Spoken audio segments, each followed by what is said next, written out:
A reading from the book of Exodus. Then the Lord said to Moses, "Tell the Israelites to turn back and encamp near Pi-hahiroth, between Migdol and the sea. They are to encamp by the sea, directly opposite Baal-zephon. Pharaoh will think, the Israelites are wandering around the land in confusion, hemmed in by the desert.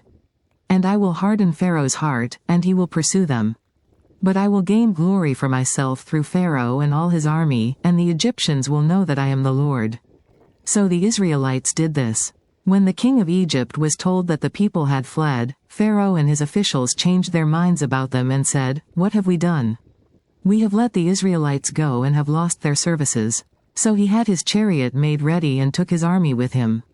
He took 600 of the best chariots, along with all the other chariots of Egypt, with officers over all of them.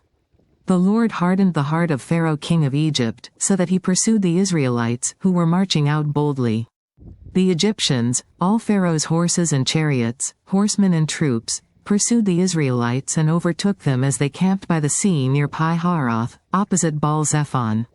As Pharaoh approached, the Israelites looked up, and there were the Egyptians, marching after them. They were terrified and cried out to the Lord. They said to Moses, "Was it because there were no graves in Egypt that you brought us to the desert to die? What have you done to us by bringing us out of Egypt? Didn't we say to you in Egypt, 'Leave us alone, let us serve the Egyptians'? It would have been better for us to serve the Egyptians than to die in the desert." Moses answered the people, "Do not be afraid. Stand firm and you will see the deliverance the Lord will bring you today. The Egyptians you see today you will never see again. The Lord will fight for you, you need only to be still." Then the Lord said to Moses, "Why are you crying out to me? Tell the Israelites to move on. Raise your staff and stretch out your hand over the sea to divide the water so that the Israelites can go through the sea on dry ground. I will harden the hearts of the Egyptians so that they will go in after them. And I will gain glory through Pharaoh and all his army, through his chariots and his horsemen. The Egyptians will know that I am the Lord when I gain glory through Pharaoh, his chariots and his horsemen."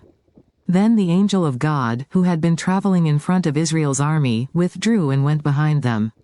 The pillar of cloud also moved from in front and stood behind them, coming between the armies of Egypt and Israel. Throughout the night the cloud brought darkness to the one side and light to the other side, so neither went near the other all night long. Then Moses stretched out his hand over the sea, and all that night the Lord drove the sea back with a strong east wind and turned it into dry land.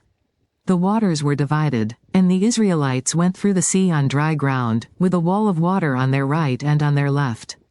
The Egyptians pursued them, and all Pharaoh's horses and chariots and horsemen followed them into the sea. During the last watch of the night the Lord looked down from the pillar of fire and cloud at the Egyptian army and threw it into confusion. He jammed the wheels of their chariots so that they had difficulty driving. And the Egyptians said, "Let's get away from the Israelites. The Lord is fighting for them against Egypt." Then the Lord said to Moses, "Stretch out your hand over the sea so that the waters may flow back over the Egyptians and their chariots and horsemen." Moses stretched out his hand over the sea, and at daybreak the sea went back to its place. The Egyptians were fleeing toward it, and the Lord swept them into the sea.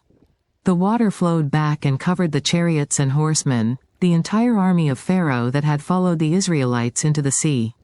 Not one of them survived. But the Israelites went through the sea on dry ground, with a wall of water on their right and on their left. That day the Lord saved Israel from the hands of the Egyptians, and Israel saw the Egyptians lying dead on the shore.